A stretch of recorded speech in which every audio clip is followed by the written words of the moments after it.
You probably have a very specific memory of the moment someone told you what you weren't. Not a dramatic moment necessarily, just a Tuesday. A teacher handing back a test. A parent watching you struggle with something and saying, quietly, almost kindly, "That's just not really your thing, is it?" Maybe a coach, maybe a grade, maybe nothing was said at all. Just a look, repeated enough times that you eventually translated it yourself. You filed that away. You didn't decide to. It just went in. I spent years thinking I had unusually clear self-knowledge, realistic expectations, a mature understanding of my own limitations. It took an embarrassingly long time to notice that my self-knowledge sounded exactly like the people who'd assessed me when I was 14. I wasn't being realistic. I was being obedient to a very old instruction. Most people are. That's not a flaw. It's just what happens when you receive a verdict before you have the ability to appeal it. This book is about what those verdicts actually cost, and what becomes available when you stop treating someone else's assessment of you as the final word on your potential. Not because positive thinking will close the gap, it won't. But because the gap, it turns out, was never as fixed as it felt. Before we begin, tell me where you're listening from and what time it is for you right now. I read every single one. It's always interesting to see where this reaches. Chapter 1. The Story You Didn't Write. A 9-year-old girl gets her math test back. Perfect score. Her teacher leans down and says quietly, like it's a gift, "You're so smart." She beams. She goes home. She tells her parents. They put the test on the fridge. 3 weeks later, she quits math club. Not because she stopped liking numbers, because the problems got harder. And harder problems meant she might get one wrong. And getting one wrong, for a girl whose entire identity had been quietly handed over to the word smart, that was no longer just a mistake. That was a threat to everything she believed she was. Nobody told her to quit. Nobody needed to. The belief did the work on its own. This is where most stories about human potential go wrong. They start too late. They find a person struggling in their 30s or stagnating in their 40s, and they trace it back to laziness or fear or lack of discipline. But if you go further back, further than the failed career, further than the abandoned dream, further than the long string of "I'm just not good at that," you find something much smaller. A comment, a label, a moment when someone handed you a story about yourself and you accepted it and you never thought to check the return policy. Your beliefs about your own abilities didn't emerge from careful self-examination. They were built the way most things get built in childhood. Fast, without your consent, and mostly by people who had no idea what they were doing. Parents who called you gifted. Teachers who sorted you into categories. Coaches who praised some kids and ignored others. A culture that treats talent like a birthright and effort like a consolation prize. Every one of these left a mark. And the marks accumulated into something that feels, by now, like just the way things are. It isn't. Researchers have spent decades studying how these early beliefs form and what they do to a person over time. What they found is not subtle. Children who are praised for being smart, for their intelligence, their natural ability, their inherent talent, develop a particular relationship with difficulty. They start to treat hard things as dangerous. Not physically dangerous, psychologically dangerous.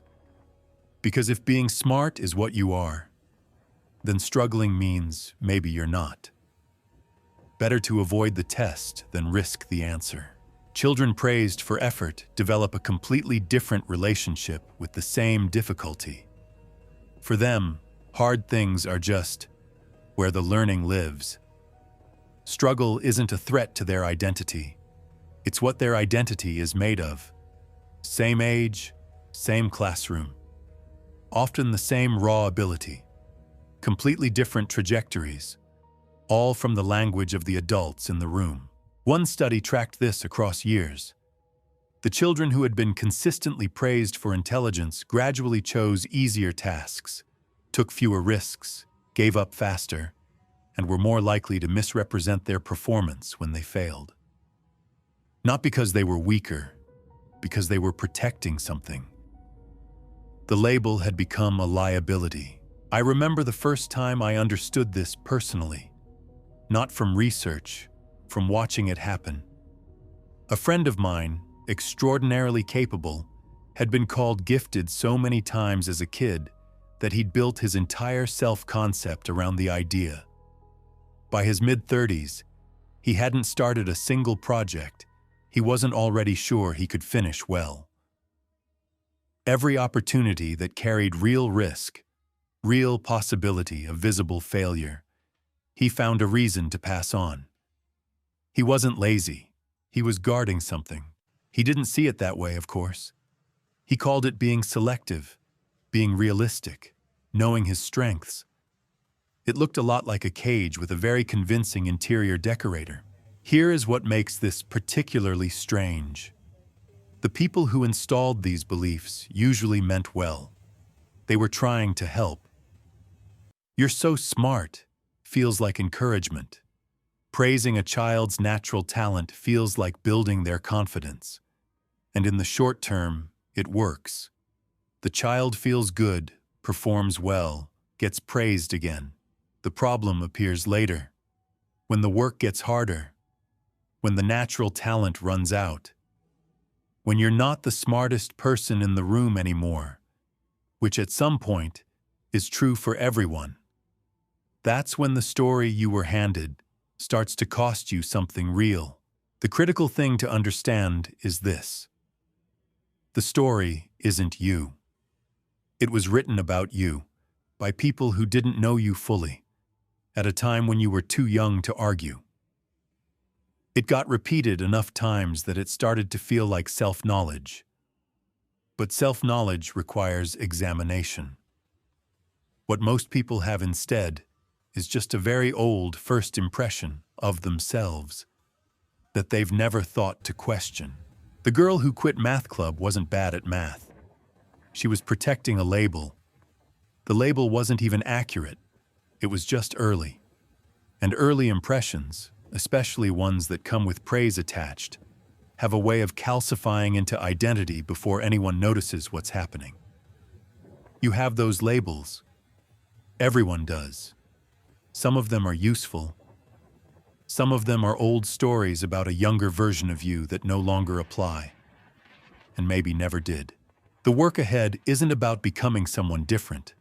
It's about finding out who you actually are when you stop performing the story someone else wrote. That's harder than it sounds, and more worth it than you probably believe right now. Chapter 2. 2 operating systems. There are 2 kinds of people. Those who get better, and those who get very good at explaining why they stopped. Both groups are intelligent. Both work hard, at least sometimes. Both want success, respect, a life that feels like it's moving forward. The difference isn't talent. It isn't opportunity. It isn't even effort, exactly. It's what they believe is possible when things get difficult. Picture 2 engineers at the same company. Same title, same salary, same project. The first one hits a problem she's never seen before. Her immediate response, not conscious, not deliberate, just automatic, is, "This is interesting." She leans forward. She tries something. It doesn't work. She tries something else. 3 hours later, she's made partial progress and learned a significant amount about a system she didn't understand before. The second engineer hits the same problem. His automatic response is different. Something tightens. A small internal voice notes that he should probably know how to handle this. The fact that he doesn't becomes, quietly, evidence about him, about his ability, his fit for the role, whether he belongs here at all. He spends an hour appearing busy. He sends an email that isn't urgent. He waits to see if the problem resolves itself. Same problem, same objective difficulty, completely different internal experience, and completely different outcomes. The first engineer has a growth mindset active. The second has a fixed mindset running. And here is the part that matters. Neither of them chose it consciously. It happened automatically, below the level of deliberate thought, in the half-second between encountering the problem and deciding what to do about it. The fixed mindset is not a personality flaw. It's a protection system. Its core logic is simple. If your abilities are fixed, if you're either smart or you're not, talented or you're not, then every difficult situation is also a diagnostic. Every challenge is a test of what you fundamentally are. Failing doesn't mean you made a mistake. It means you've been found out. In that framework, avoiding challenges is completely rational. Why take a test you might fail when the result will be used to determine your worth as a person? Why try something new when struggling at it will reveal a limitation you'd rather not confirm? The fixed mindset isn't stupid. It's self-consistent. It's just based on a premise that happens to be wrong. The growth mindset operates from a different premise entirely. Abilities aren't fixed. They're developed. Struggle isn't diagnostic. It's generative. Difficulty isn't evidence of inadequacy. It's the mechanism by which inadequacy gets corrected.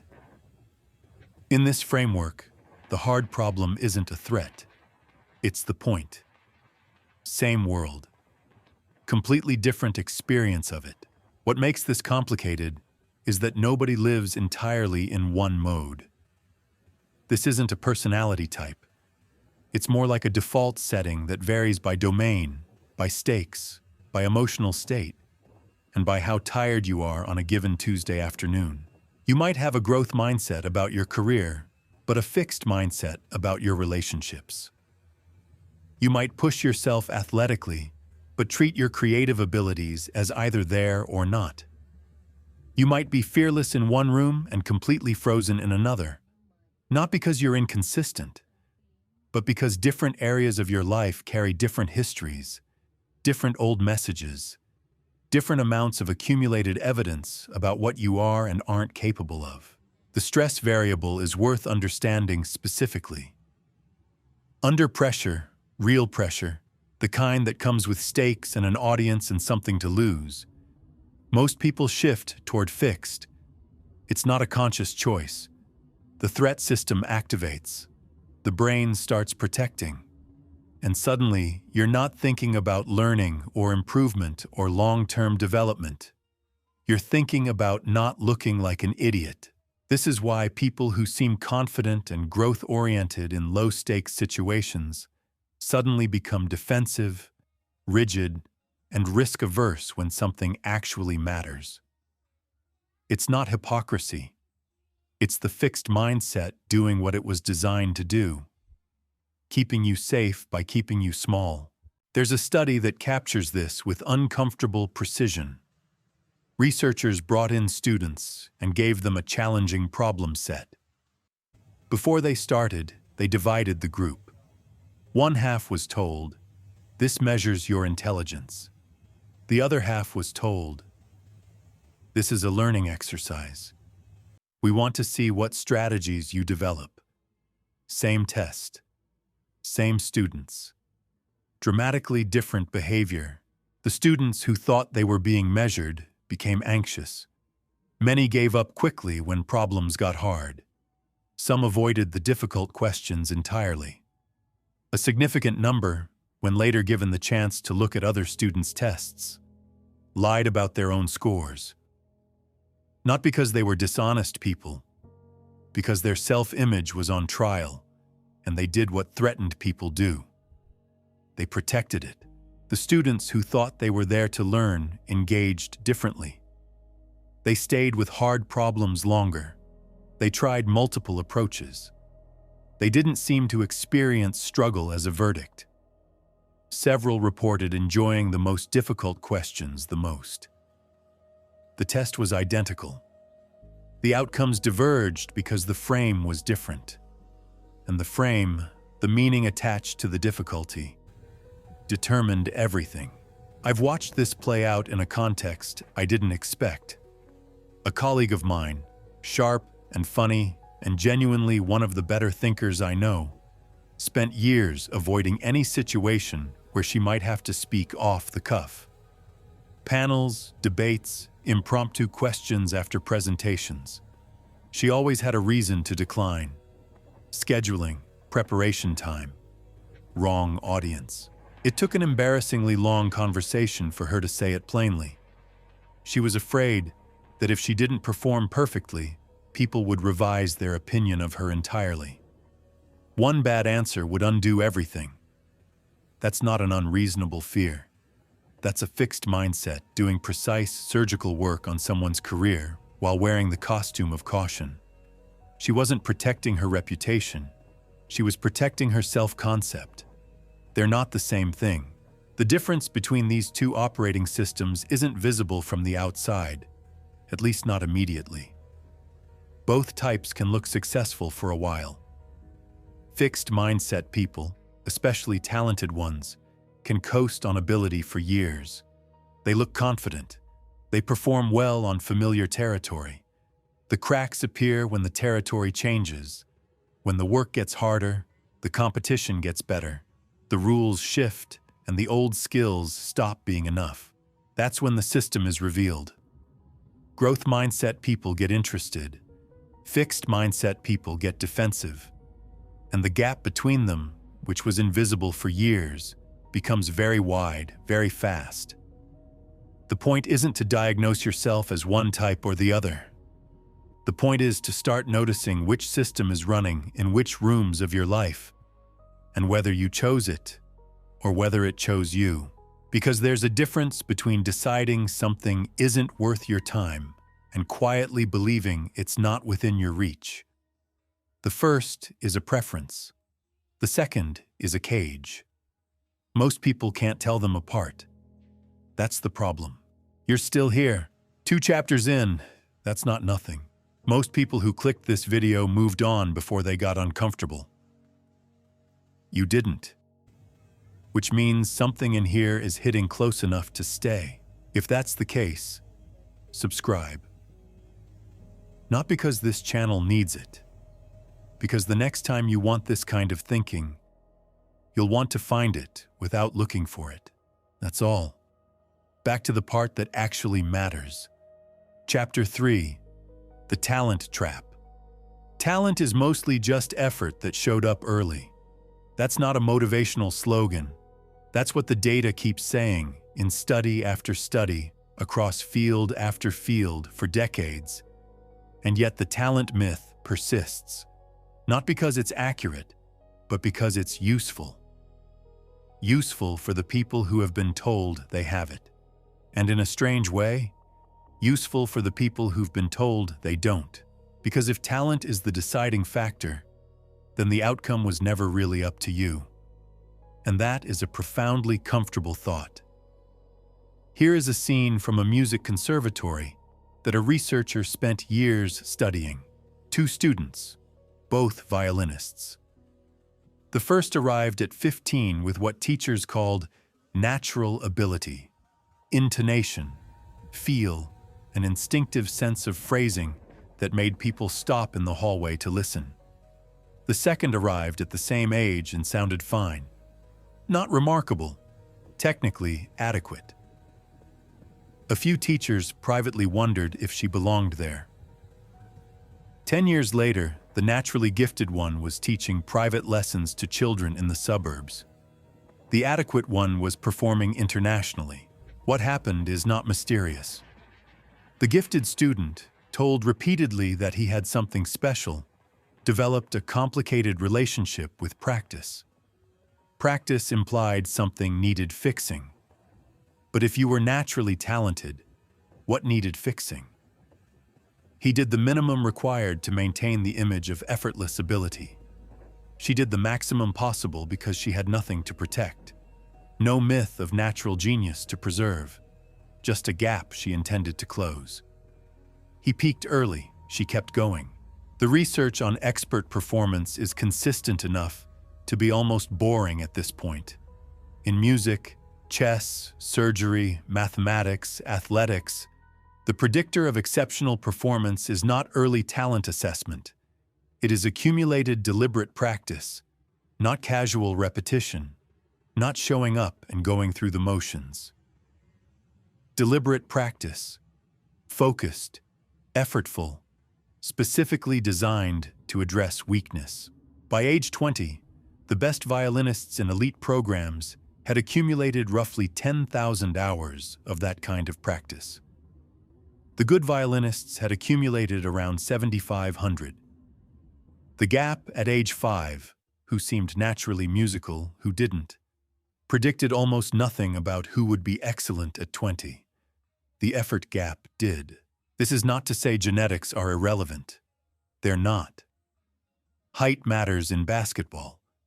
Fast twitch muscle fiber matters in sprinting. There are real physical differences between people that create real advantages in specific domains. But those advantages are starting points, not outcomes. And the distance between a starting point and an outcome is almost entirely determined by what happens in between. What happens in between is work. Specifically, work done by someone who believes the work will matter. The talent myth causes damage in both directions, and the second direction gets less attention. Everyone understands how it hurts people who are told they lack talent. They internalize the message, stop trying, confirm the prediction.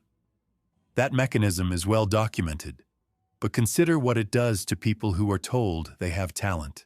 You hand someone a label that says gifted, and you have given them something that feels like a gift, but functions like a debt. Now they have to keep proving it. Every performance is proof of concept. Every failure is a threat to the fundamental premise.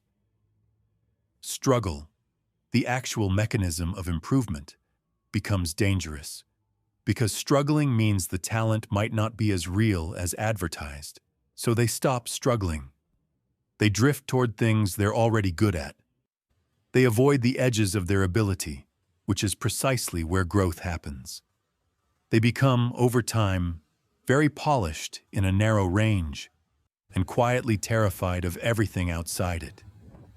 Calling someone naturally gifted is sometimes the cruelest thing you can do to them. Not because the observation is false, because of what they'll do with it. There is a specific type of person this hits hardest, and if you've ever been called smart, talented, or a natural at anything important to you, you may recognize them. They're high-performing and visibly competent. They've built a reputation. They're respected in their field. And somewhere in their mid-career, sometimes earlier, they quietly stop taking risks. Not dramatically. Not in ways that are obvious from the outside. They just start gravitating toward the familiar. They take on projects with known solutions. They stay in the lane where their competence is already established. From the outside, it looks like focus, like playing to your strengths. From the inside, if they're honest, it feels like something else. It feels like not wanting to find out. I've sat across from people like this. Accomplished, genuinely impressive, describing careers that had somehow narrowed without them deciding to narrow them. One man, a senior architect, excellent at his work, realized mid-conversation that he hadn't proposed an idea he wasn't sure about in almost 8 years. 8 years of being competent, not 1 year of being brave. He didn't say that last part. I noticed it in the silence after he finished. The people who actually become exceptional in any field share something that has nothing to do with innate ability. They are comfortable, sometimes genuinely enthusiastic, about being bad at things. Not permanently bad. Bad right now, with the understanding that right now is not the final state. Jerry Rice was not the fastest wide receiver in the NFL. At his combine, his numbers were mediocre. What he had was an almost pathological focus on the details that other players considered beneath their attention. Route precision, hand placement. Film study at hours when his teammates were sleeping. He outworked people with better physical tools because he genuinely believed the work was the point. When asked once if he feared being outworked by younger receivers, he didn't get philosophical about talent versus effort. He just said, "Nobody is going to outwork me. Not I'm more talented. Not I was born for this. Just, I will do more of the thing that actually creates the result." That's it. That's the whole secret. It doesn't sell as well as natural genius, but it's considerably more useful. There's one more thing worth saying about the talent myth, and it's the most uncomfortable part. The myth is not just believed by individuals, it's embedded in institutions. Schools track students by ability. Companies hire for pedigree. Sports programs invest in the kids who look good at 12. All of these systems are selecting for current performance and calling it potential. Current performance is not potential. It's just what happened to develop first. The kid who looked average at 12 and became exceptional at 22 didn't become exceptional despite the system. He became exceptional largely in spite of it, because somewhere along the way, someone either told him he could grow or he decided to believe it anyway. That decision, the decision to treat your current ability as a starting point rather than a fixed address, is available to anyone. It does not require talent. It does not require a gifted label or a prestigious institution or a coach who saw something special in you young. It requires, mostly, the willingness to be bad at something long enough to get good at it, which turns out to be rarer than talent and considerably more powerful. Chapter 4. What your brain does when it's scared. When you feel like quitting, your brain thinks it's saving your life. That's not a metaphor. That's the actual neurological sequence. Something threatening appears. A hard problem, a judgment, a situation where failure is possible, and a very old part of your brain activates. It doesn't ask whether the threat is physical or social, real or imagined, life-threatening or merely uncomfortable. It just responds. It floods your system with the chemistry of danger, and then it starts looking for the exit. The exit usually looks like a very reasonable decision. Picture a graduate student. Smart, genuinely capable, 3 years into a PhD program that was supposed to be the realization of everything she worked toward. She's sitting in front of her dissertation draft at 11 at night. She has been sitting in front of it for 2 hours. She has written 4 sentences. What she has done instead: reorganized her desk, made tea she didn't drink, replied to emails that weren't urgent, and spent 20 minutes reading about a topic tangentially related to her research that she will never use. From the outside, this looks like procrastination. From the inside, it feels like something much more specific, a kind of low-grade dread that arrives the moment she opens the document. Not about the work itself, about what the work might reveal. What if the argument doesn't hold?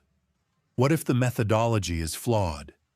What if she gets to the end and it isn't good enough, and then she has to accept that she isn't good enough? Her brain has identified the dissertation as a threat, not to her body, to her self-concept. And her brain, ancient and efficient and genuinely trying to protect her, is doing everything it can to keep her away from the thing that might hurt her. This is the fixed mindset at the neurological level. Brain imaging studies have made this visible in ways that are difficult to argue with. When people operating from a fixed mindset encounter difficulty or negative feedback, the brain region that activates most strongly is the amygdala, the structure responsible for threat detection, fear response, and the cascade of reactions we associate with danger. This is the same region that lights up when you hear a loud noise behind you on a dark street, when you perceive something as a threat to your survival. Your brain, if you hold fixed beliefs about your abilities, processes the possibility of looking stupid with roughly the same urgency as the possibility of being attacked. That's not a design flaw. That makes evolutionary sense. Social rejection was genuinely dangerous for most of human history. Being cast out from the group was a death sentence. The brain learned to treat social threat like physical threat, and it has not significantly updated that response in the time since we invented performance reviews and school grades. What has changed is the environment. The threats are different now, but the hardware is the same. Growth mindset. People encountering the same difficulty show a different pattern. The amygdala is quieter. The prefrontal cortex, the region responsible for planning, reasoning, strategy, and adaptive thinking, engages more strongly. Instead of threat response, you get problem-solving response. Same difficulty, different brain. And here is the part that changes everything. The difference isn't structural. It's not that growth mindset people have a physically different amygdala. It's that the belief, the interpretation of what difficulty means, routes the signal differently. A challenging problem that means I might not be smart enough goes one place in the brain. A challenging problem that means I'm learning goes somewhere else entirely. The belief is upstream of the neurology, which means the belief is the lever. A research team tested this directly. They took participants and taught them simply about neuroplasticity. Not a long course, not months of training, just a clear explanation. The brain forms new connections when you struggle. Difficulty is not evidence of inadequacy. It is the mechanism of growth. Struggle is what neurons forming new pathways feels like from the inside. Then they scanned participants' brains while they worked on hard problems.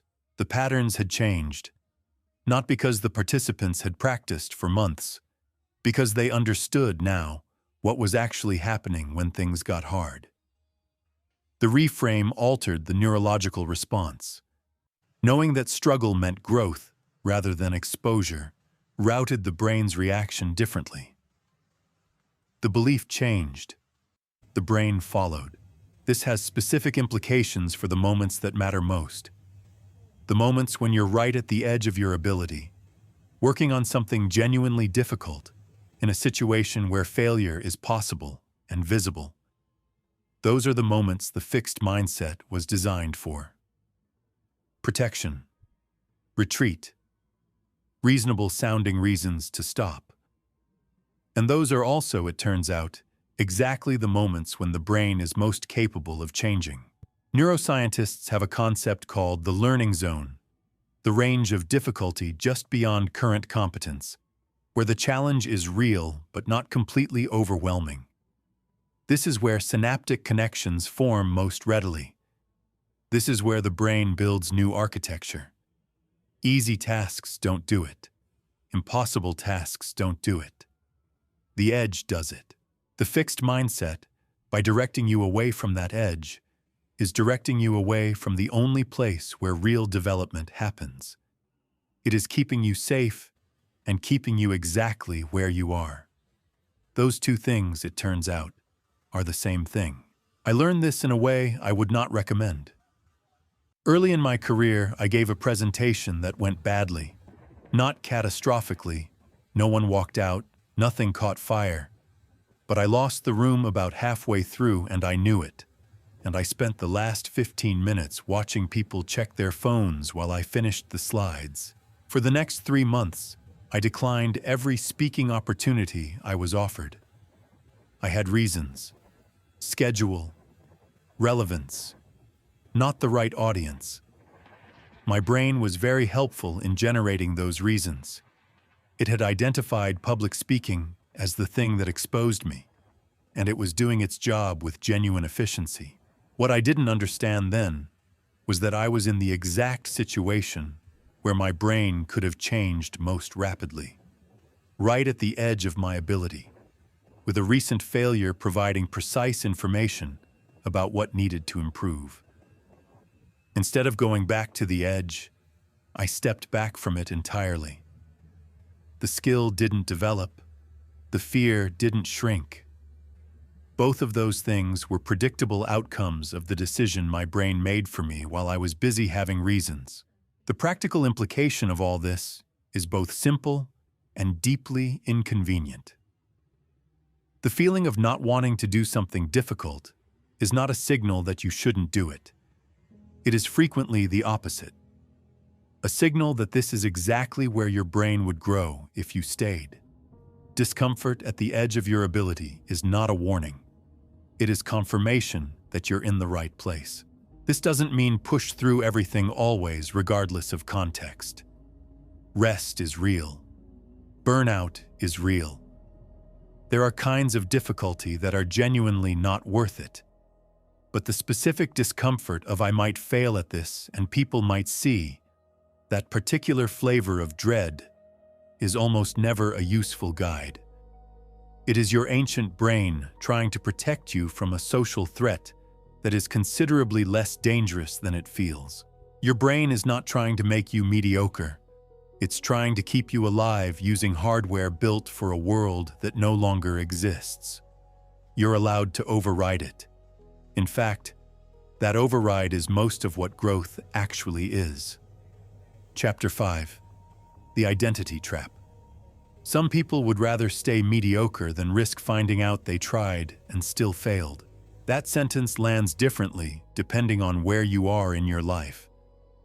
For some people, it's abstract, an interesting observation about human psychology. For others, it lands somewhere specific, in the chest, in the place where a decision you made years ago is still quietly living. The decision to not find out. Marcus graduated top of his class from MIT. His parents framed his report cards. His teachers used the word gifted so frequently, it stopped feeling like a compliment and started feeling like a job description. By the time he was 25, smart wasn't something Marcus had. It was something Marcus was. Then, he joined a startup working on cutting-edge AI.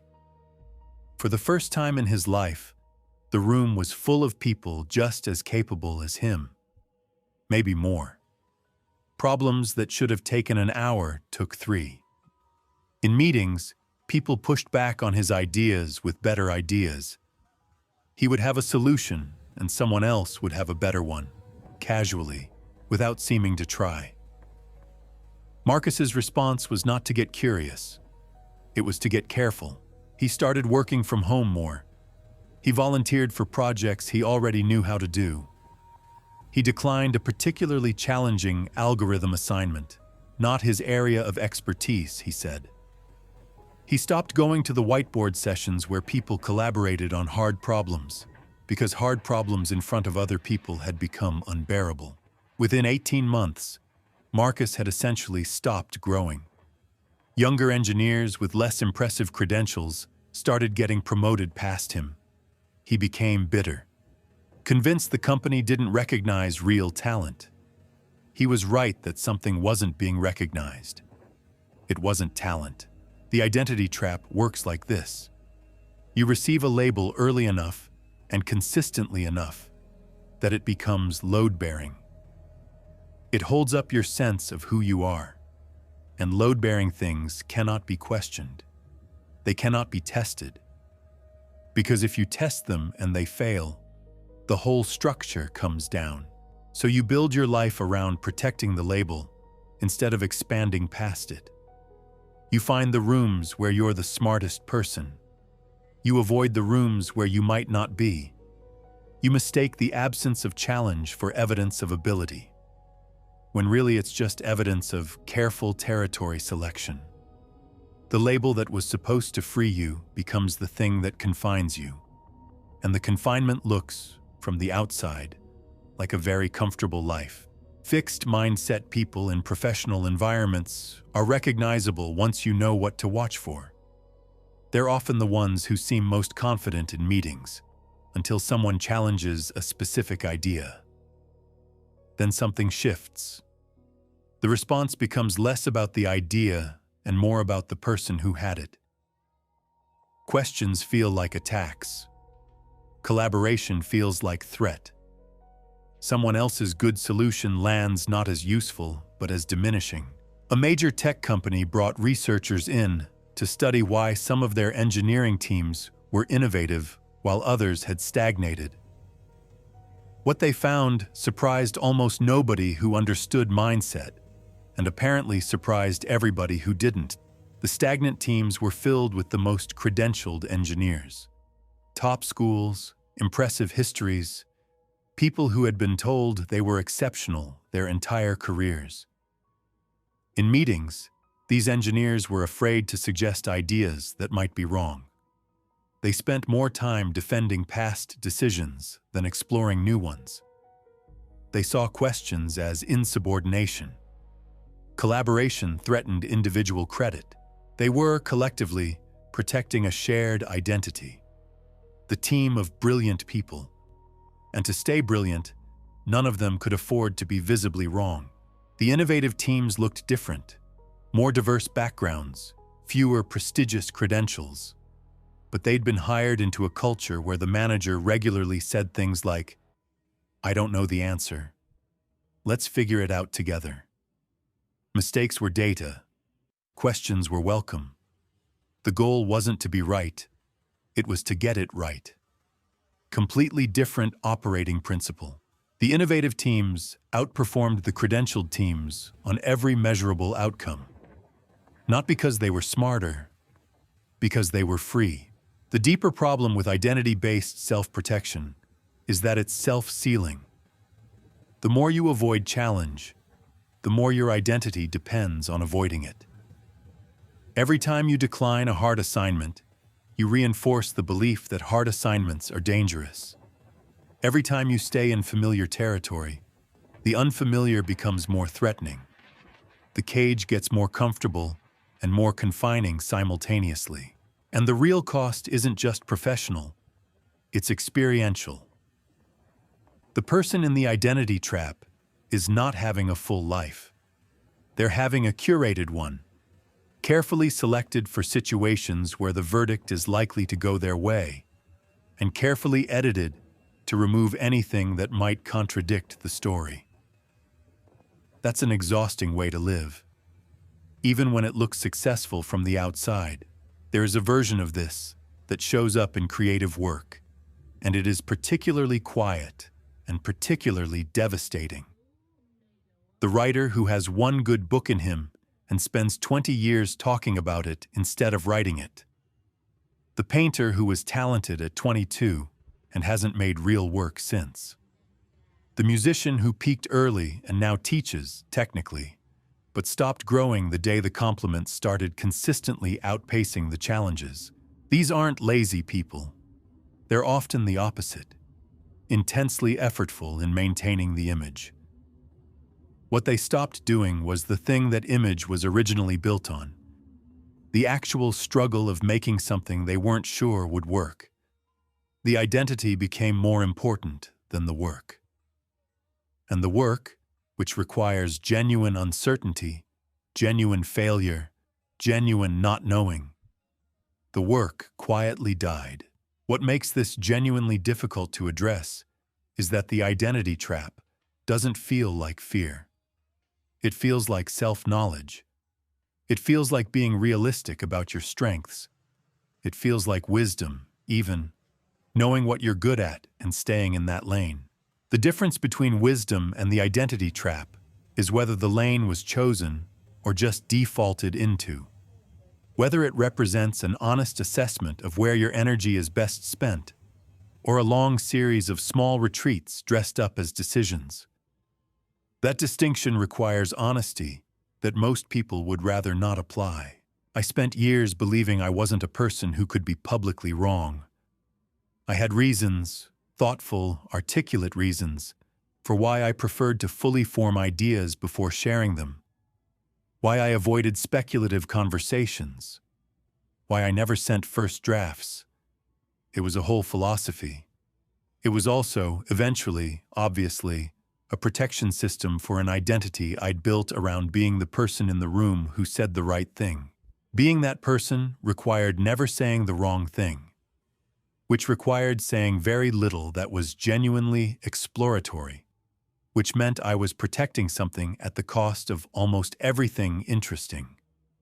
The exit from the identity trap is not reassurance.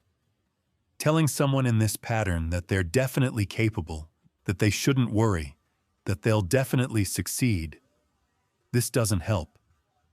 It feeds the fixed mindset. It adds to the image. It makes the stakes higher, not lower. The exit is detachment. Specifically, detaching your worth from your performance. Not because performance doesn't matter. It does. But because a person whose worth is contingent on performing well cannot afford to perform badly. And a person who cannot afford to perform badly cannot afford to learn.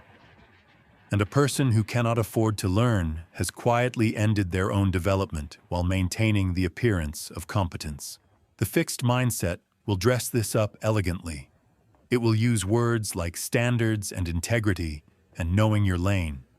It will generate reasons that sound like self-awareness. What it actually is, underneath all of it, is the same thing it always is. Fear, wearing a very good suit. Chapter 6. Failure as Data. You're not afraid of failing. You're afraid of what you'll conclude about yourself when you do. The failure itself, the missed deadline, the rejected proposal, the project that didn't land, is survivable. People survive those things every day. What feels unsurvivable is the interpretation. The moment after the failure, when the mind turns toward meaning. When the question shifts from what happened to what does this say about me, that's where the real damage lives. Not in the failure, in the verdict. A sales manager named David had been at the same company for 11 years. Good at his job, consistently hitting targets, well-liked by his team. Then the company restructured. His division was given new metrics, harder quotas, a territory he didn't know well. For the first time in his professional life, David missed his numbers. Not by a lot, but he missed them. His response surprised him. He didn't redouble his effort. He didn't analyze what had changed or develop new strategies for the new territory. He got very quiet. He stopped volunteering in leadership meetings. He declined a cross-functional project he'd have jumped at a year earlier. He started having the specific type of busyness that fills a calendar without advancing anything. From the outside, it looked like he was grinding through a tough quarter. From the inside, something else was happening. The missed numbers had quietly become evidence. Evidence about him. About whether he was actually as good as 11 years of success had suggested. David didn't know how to process failure as anything other than a verdict.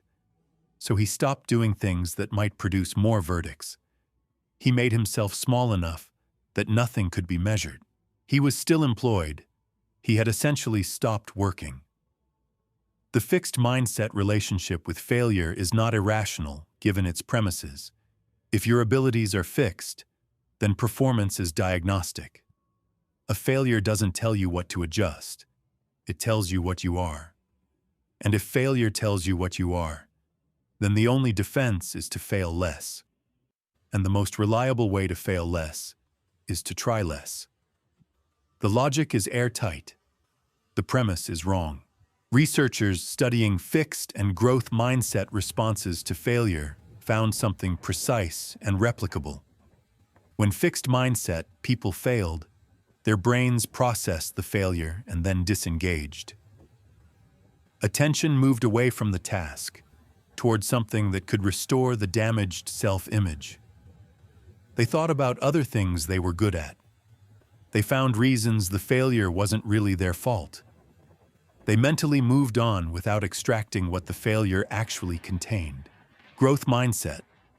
People failed, and their attention increased. They leaned toward the failure. They replayed it. They tried to understand it specifically. Not what it meant about them, but what it revealed about the problem, the approach, the strategy. They were mining the failure for information, because information was what they understood failure to be. Same event. One group protected themselves from it. One group learned from it. Over time, the gap between those two responses compounds into something significant. There's a specific piece of research that deserves more attention than it typically gets. Students were given a difficult test and told they'd failed. Then they were offered a choice. They could look at tests from other students who'd also failed, or they could look at tests from students who'd scored significantly higher. Fixed mindset students overwhelmingly chose to look at the students who'd failed. Downward comparison. Confirming that others were also struggling was more useful to them than understanding what better performance looked like. Protecting the self-image took priority over learning how to improve. Growth mindset students chose the opposite. They wanted to see the better tests, not for self-punishment, for information. If higher performance was possible, they wanted to understand how it was achieved. The fixed mindset, even when actively seeking information, chooses the information least likely to help. The growth mindset chooses the information most likely to. Both are rational responses to their respective premises. Both compound over time. The reframe from verdict to data is not a trick. It's not telling yourself comforting things that aren't true. It's a more accurate description of what failure actually is. A failure contains specific information. This approach didn't work in this context, with these inputs, at this level of preparation. That's a lot of information. It tells you something about the approach, something about the context, something about your preparation. It doesn't tell you anything definitive about your permanent capacity. Permanent capacity is not something a single failure can measure, or 10 failures. Permanent capacity is barely a meaningful concept, given that capacity changes with effort and learning and time. But the fixed mindset treats each failure as if it does measure permanent capacity, as if this one result is a valid sample of an unchanging underlying reality. It isn't. But the feeling that it is, that feeling is very convincing. I got feedback once on a piece of writing I'd worked on for months. The feedback was specific, detailed, and largely negative. Not unkind, the person clearly engaged with the work seriously. But they found significant structural problems, logical gaps, moments where the argument didn't hold. My first response, internal and immediate, was to find reasons they were wrong. Not to consider whether they were wrong, to find reasons. The mind moved fast, and it moved in one direction. This person misunderstood the intent. They were reading it too literally. They didn't appreciate what I was trying to do. Within about 4 minutes, I had constructed a fairly complete case for why the feedback was the problem and not the work. Then I made myself sit with the actual feedback. Read it again, slowly, without the defense running. About 60% of it was correct. The structural problem was real. The logical gap was there. 2 of the specific examples didn't hold up under scrutiny. The work needed significant revision. The 4 minutes of self-protection hadn't changed any of that. It had just delayed me getting to the part where I could actually improve something. The feedback was data the entire time. I was just briefly more interested in being right than in being better. The practical shift here is less about attitude and more about the question you ask immediately after failure. The fixed mindset question: what does this say about me? The growth mindset question: what does this tell me about what to try next? The first question closes. It routes attention toward the self, toward protection, toward finding a way to contain the damage. The second question opens. It routes attention toward the problem, toward strategy, toward the next attempt. Neither question is a conscious choice in the moment. They arise from the underlying belief about what failure is for. But you can train yourself to catch the first question and replace it with the second. Not because the first question doesn't feel natural, because the second question is the one that leads somewhere useful. David, the sales manager, eventually figured this out. Not quickly, not easily. After months of quiet retreat, he had a conversation with a mentor who asked him one specific question. What would you do differently if you weren't worried about what the results meant about you? He had an answer immediately. He'd been sitting on it for months, actually. He knew what needed to change. He'd just been too busy managing the interpretation of his failure to act on the information inside it. He made the changes. The next quarter was better. Not perfect, but better. And better, it turned out, was all the data he needed. Failure is not a verdict. It is a response. A specific result produced by a specific combination of approach, preparation, context, and chance. It can be examined. It can be learned from. It can point clearly toward what to do next. What it cannot do, what it was never actually doing, is tell you who you are. You assigned it that job. The good news is that you can take it back. Chapter 7. The Words That Wire Us. "You're so smart" is one of the most quietly destructive things you can say to a child. Not because it isn't meant kindly, it is. Not because the child doesn't deserve encouragement. They do. But because of what the child does with that sentence in the years that follow. How they carry it. What they protect it from. What they sacrifice to keep it true. The road to a fixed mindset is paved almost entirely with good intentions. A researcher spent years recording parent-child interactions. Not dramatic moments, ordinary ones.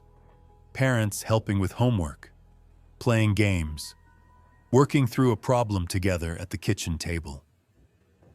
The research team cataloged thousands of hours of these interactions and analyzed the language parents used when children succeeded, struggled, failed, or tried something new. The patterns were stark. Some parents consistently used what the team called person praise, language that attributed outcomes to fixed traits. "You're so smart. You're a natural at this. You're talented. You're the best at this." The praise was directed at the child's identity, at what they were. Other parents consistently used process praise, language that attributed outcomes to effort and strategy. "You worked really hard on that. I love how you tried different approaches. You didn't give up even when it got difficult. Look how much you've learned." The praise was directed at the child's behavior, at what they did. The children were then tracked across several years. The divergence in outcomes was not subtle. Children who received consistent person praise developed a specific and predictable pattern. They chose easier tasks when given a choice. They gave up faster when things got hard. They were more likely to misrepresent their performance after failure, to quietly inflate their scores, to omit the parts that went wrong. They experienced measurable anxiety before performance situations and measurable distress after failure. They had been given an identity to protect, and they were protecting it at considerable cost. Children who received consistent process praise developed a different pattern entirely. They sought out harder challenges when given a choice. They persisted longer under difficulty. They were more likely to accurately report their performance regardless of outcome. They reported enjoying difficult tasks more than easy ones. They bounced back from setbacks more quickly and with less residual distress. They had been given tools, and they were using them. Same age, same cognitive ability, same loving parents trying to build confident children. Completely different outcomes from the language used to describe success. The mechanism is not complicated once you see it. When you tell a child they're smart after they succeed, you are teaching them a causal story. Success happened because of what you are. The implicit corollary is equally taught, even if never stated. Failure happens because of what you are too. The child doesn't need to be told this half of the equation. They arrive at it on their own, quickly, because children are excellent at pattern recognition and terrible at verifying premises. So the child who has learned that success means smart, and smart means what I am now, has to manage a specific risk. Any failure might reveal that the smart story isn't true. Any difficulty might expose the label as unearned. Any struggle becomes, at the neurological level, a threat to identity. The rational response to that situation, if you are a child and you don't have the tools to examine it, is to avoid situations that might produce the threatening information. Choose the easy task. Deflect the hard challenge. Develop an elegant explanation for why that particular thing isn't really your area. The parent who said you're so smart was trying to build confidence. What they built instead was a performance dependency. A child whose sense of self is contingent on outcomes they cannot fully control. That is not confidence. That is fragility wearing confidence's clothes. Process praise works differently because it builds a different causal story. When a child hears, "I can see how hard you worked on that," they learn. Effort produces outcomes. When they hear, "I noticed you tried 3 different strategies before you got it," they learn. Persistence and flexibility are the mechanisms of success. When they hear you didn't give up even when it got hard, they learn. Difficulty is normal, and staying with it is what matters. These children, when they encounter failure, have somewhere to go. They can work harder. They can try a different strategy. They can persist. The failure doesn't implicate their identity. It just indicates that the current approach needs adjustment. That's a problem they know how to solve. A mother in one study had a realization that landed hard enough that she described it years later in specific detail. She had always told her daughter she was talented at piano. She meant it as support. She was proud of the girl's ability, and she said so repeatedly in the most direct way she knew. "You're so talented at this." Then her daughter hit a difficult piece, technically demanding, outside her current range. She practiced it for a week and made little progress. One evening, she came to her mother and said she wanted to quit piano entirely. When the mother asked why, the daughter said, "I'm just not talented enough for this piece." The mother recognized, in that moment, what she had built. Her daughter had received so much talent-based praise that talent had become the explanation for everything. When talent felt sufficient, she played beautifully. When talent felt insufficient, there was nothing else to draw on. No framework for working through difficulty. No understanding that difficulty was normal or temporary. Just the conclusion that the talent she'd been told she had must not extend this far. The mother changed her approach. She started praising the practice itself. "I noticed you worked on that measure 20 times until you got the fingering right. That's real dedication." She started praising strategy. "You tried a different hand position when the first one wasn't working. That's problem solving." She stopped noting her daughter's talent and started noting her daughter's effort. Within a few months, The girl's relationship with the difficult piece had transformed. She stopped asking whether she was talented enough for it. She started asking what she needed to practice next. Same child, same piano. The only thing that changed was the story the mother had been telling. The language problem extends beyond parents. Teachers do it constantly, often with the best intentions. Coaches do it. Managers do it. Anyone in an evaluative relationship with someone whose development they care about is, in every interaction, either building a fixed story or a growth story through the language they use. And it is genuinely difficult not to use person praise, because person praise feels good to give, and it feels good to receive. "You're so talented" lands warmly. It creates a moment of connection. The child beams. The parent feels they've done something right. The immediate feedback is positive. Process praise feels more clinical. I can see how much effort you put into that doesn't produce the same warm rush. It's specific and behavioral, and it sounds sometimes like you're not quite saying what you mean. Like you looked for the compliment and came back with an observation. That slight awkwardness is the cost of doing it correctly. It passes. The alternative, a child who cannot afford to struggle, persists for decades. There is a version of this that applies to adults, which is less discussed, but equally real. The way managers praise employees. The way partners acknowledge each other's efforts. The way we talk about our own successes in internal narration. Whether we attribute outcomes to who we are or to what we did. "I'm a good writer" is a fixed story. "I worked hard on that piece, and it came out well" is a growth story. The first builds an identity. The second builds a practice. When the next piece is hard, and it will be, the person with the identity needs to explain why. The person with the practice just needs to keep showing up. Words are not decoration. They're architecture. Every time you describe an outcome, you're building a structure that the next challenge will either fit inside or be blocked by. The question is not whether your language is kind. Most damaging language is kind. The question is what story it tells, and whether the person who receives it will be stronger or more fragile the next time something doesn't go their way. Chapter 8. The coaches we carry. Somewhere inside you is a voice that sounds like someone who was wrong about you. Not completely wrong. That would be easier to dismiss.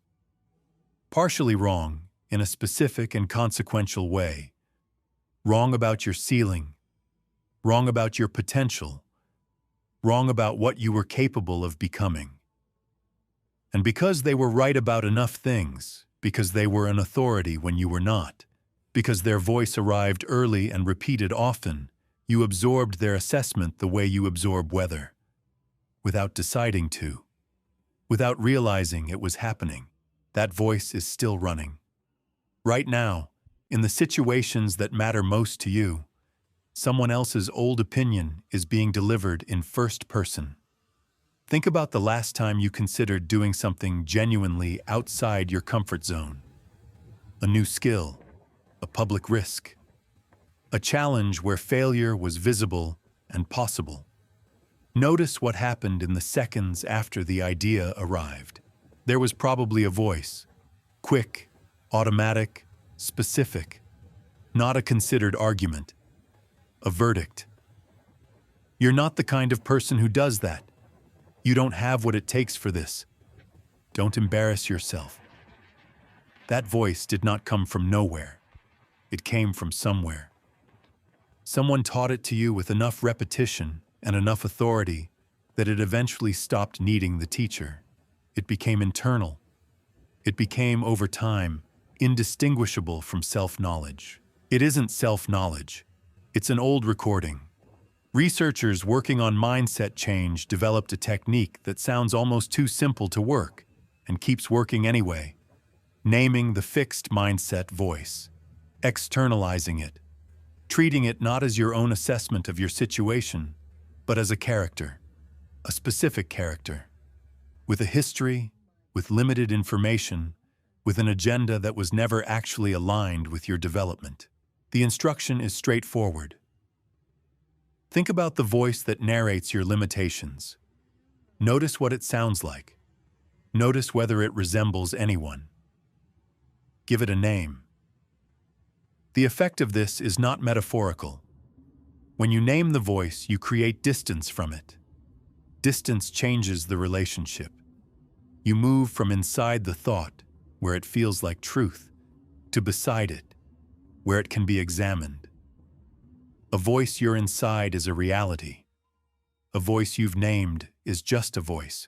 When one researcher applied this exercise herself, the fixed mindset voice resolved immediately into a specific person. Her high school chemistry teacher, a man who had sorted students in the first week of class into those who got science and those who didn't, and had communicated those assessments clearly through decades of small signals, whose questions he answered with energy, whose he answered briefly, if at all, who once said, not unkindly, that some people's minds just worked differently. She'd been in the second category. And decades later, in rooms that had nothing to do with chemistry, whenever she encountered a complex system she didn't immediately understand, his voice arrived first. This isn't really your area. She was in her 40s before she recognized where it came from. The recognition was not particularly pleasant. But after it, something changed. When the voice arrived, she could respond to it directly, not to herself, but to him, to the specific person who had been wrong about a 14-year-old in a way that had outlasted his classroom by 30 years. You had a small sample and a fixed theory, and you drew a conclusion that wasn't yours to draw. That's a different conversation than the one the voice usually gets to have uncontested. The coaches we carry are not always critical. Sometimes they're protective in a way that looks like support. The parent who said, "Don't put yourself out there too much," because they'd been hurt by visibility and wanted to spare you. The mentor who steered you toward the safe path because the risky one had cost them something. The teacher who called you talented at one thing as a way of gently redirecting you from another. These voices were not enemies. Most of them were trying to help. But they were helping you navigate their own fears, their own limitations, their own map of what was possible. And their map was not your map. Their ceiling was not your ceiling.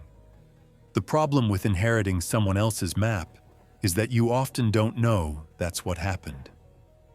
You think you're navigating by your own assessment. You think the boundaries you stay inside are ones you've chosen, based on honest self-knowledge. Some of them are. Many of them are just the contours of someone else's life, drawn onto yours at a time when you couldn't tell the difference. There's a specific type of internal coach that deserves its own attention, the one installed by early success. This sounds counterintuitive. Success creates a fixed mindset coach too? Yes, a particular kind. When you succeed early and significantly, when you're the best in your school, the standout in your program, the person everyone expects great things from, you internalize a coach who has very high standards and a very specific image of what you're supposed to look like. This coach is not cruel. It's actually quite encouraging, as long as you're winning. The moment you're not winning, this coach becomes the harshest voice in the room. Because it has an investment. It built its authority on your success. When you fail, it doesn't know what to do with the information. So it turns it into a problem with you rather than information about the situation. People with early success often carry this coach into their adult lives and mistake its voice for high standards. It isn't. High standards say, "This isn't good enough. Here's how to improve it." The early success coach says, "This isn't good enough, and I'm not sure you are either." Those are very different coaches delivering messages that can sound, from the inside, almost identical. The work of identifying your fixed mindset persona, naming it, locating its origin, understanding its agenda, is not therapy. It doesn't require excavating every difficult childhood memory or understanding every formative relationship. It requires one specific thing: recognizing that the voice narrating your limitations has a history, and that history can be questioned. You are not obligated to carry someone else's assessment of you indefinitely. You were never obligated to. You just didn't know you had the option to put it down. Putting it down does not mean silencing it permanently. That's not realistic and probably not even desirable. Some of what those voices carry is useful information. The parent who warned you about overextending was sometimes right. The teacher who redirected you occasionally had a point. What changes is the automatic authority. The voice that used to arrive as verdict now arrives as input.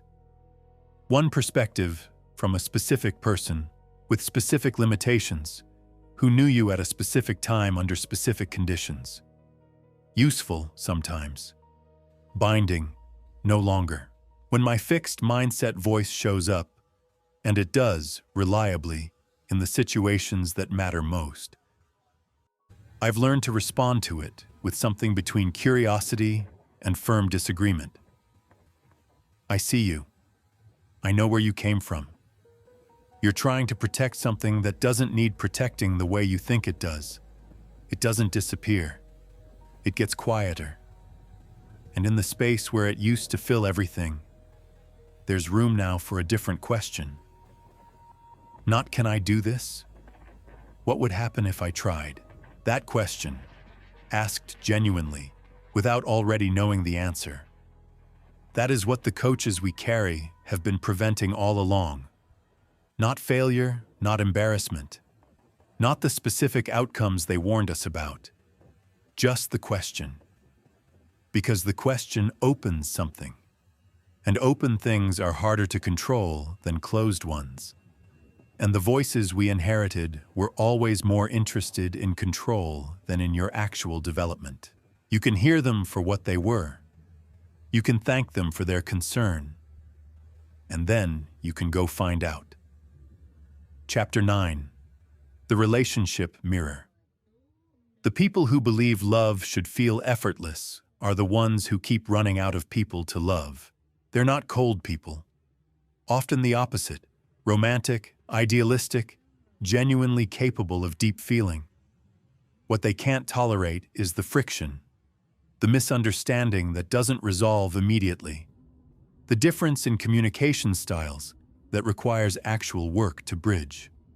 The moment when the relationship stops feeling like discovery and starts feeling like maintenance, that moment is when the fixed mindset arrives in the room and starts asking questions that sound like wisdom.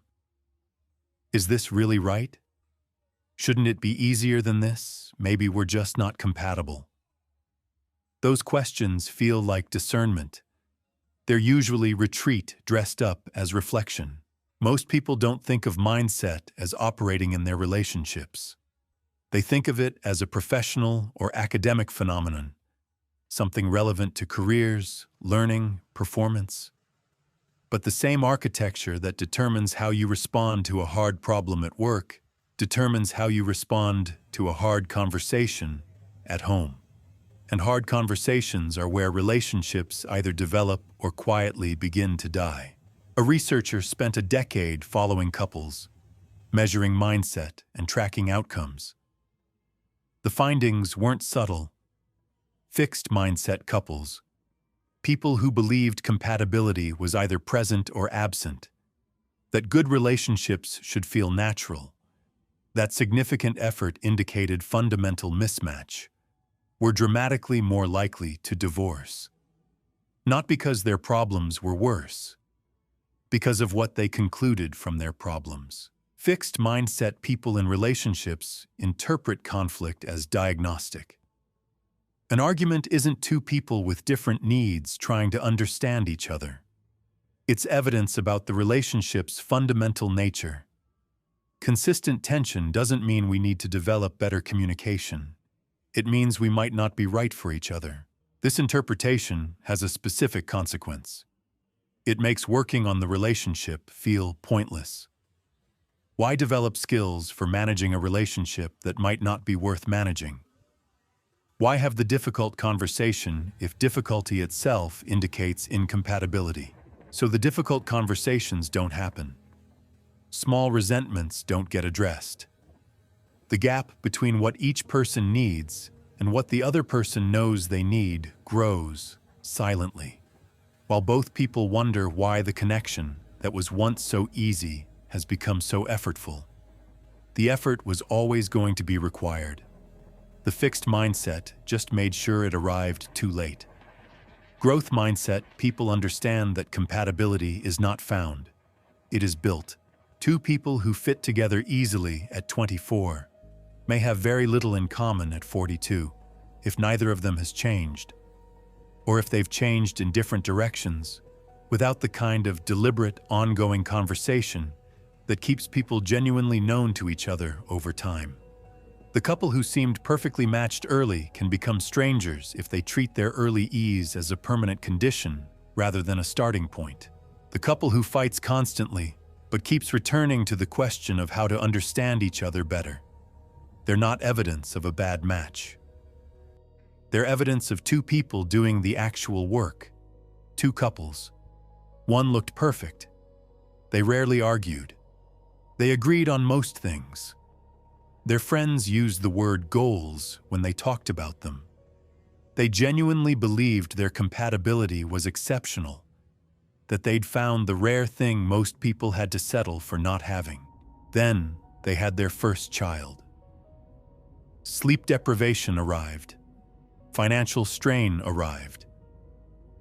The version of the relationship that had functioned on ease and availability and uninterrupted attention now had to function on none of those things. Small frictions they'd never needed to address became significant. Neither of them had developed the conversational equipment for it because they'd never needed it. When tension rose, both reached for the same fixed mindset interpretation. Maybe we're not actually as compatible as we thought. That thought, once it arrived, was very difficult to dislodge. Within 3 years, they had separated. Their friends were bewildered.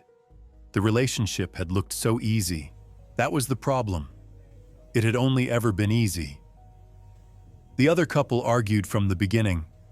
Different backgrounds, different communication styles, different assumptions about almost everything domestic and financial and emotional. They went to counseling early, not because they were in crisis, but because they recognized the gap between what they had and what they wanted, and they understood that gap required deliberate work to close. They had the difficult conversations. They developed shared language for things that had previously caused recurring conflict. They learned, specifically and slowly, how to fight in ways that moved toward resolution rather than deeper entrenchment. 20 years later, they're still building something.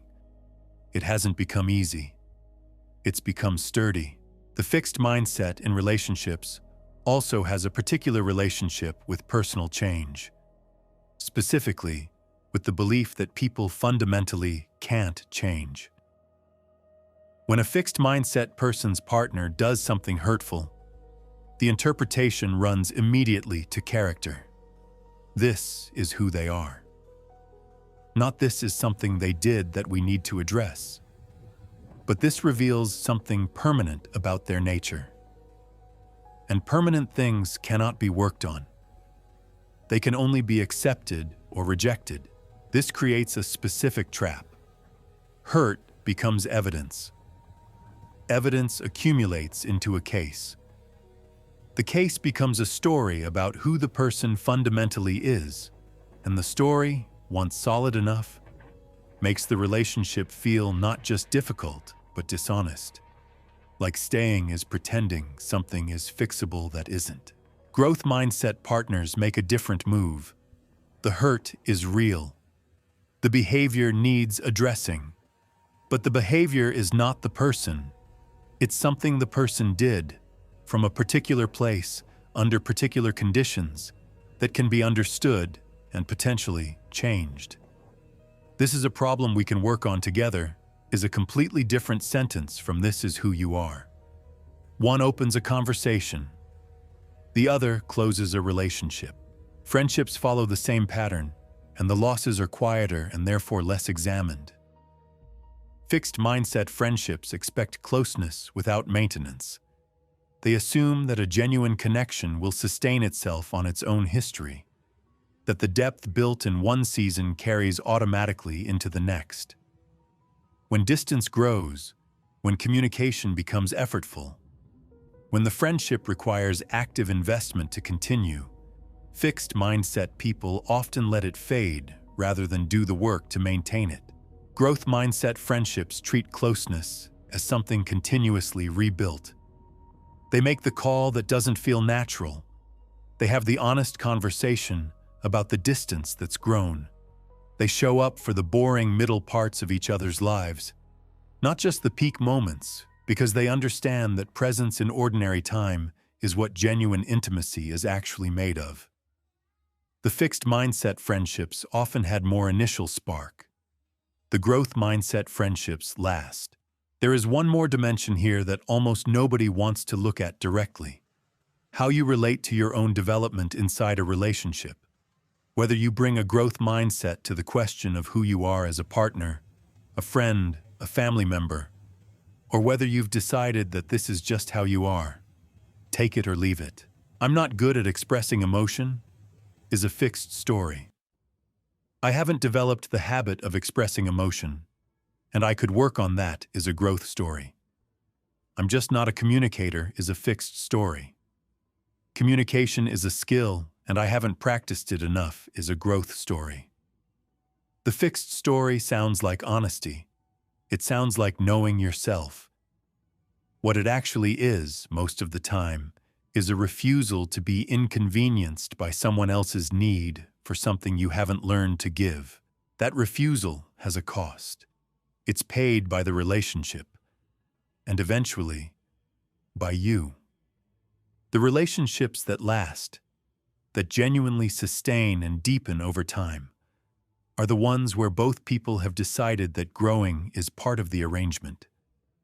Not just tolerating each other's growth, actively participating in it.